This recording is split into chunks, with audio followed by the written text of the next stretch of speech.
How to capture gaming screenshots with MSI Afterburner. Download the MSI Afterburner installer. Run the installer. Click Finish. Launch MSI Afterburner after installing it. Click the Settings button at the bottom of the window. Click the Screen Capture tab at the top of the Settings window. Click the Screen Capture field that currently says None.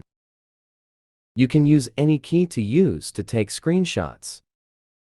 Select your screenshot format. Select a screenshot folder. Click the OK.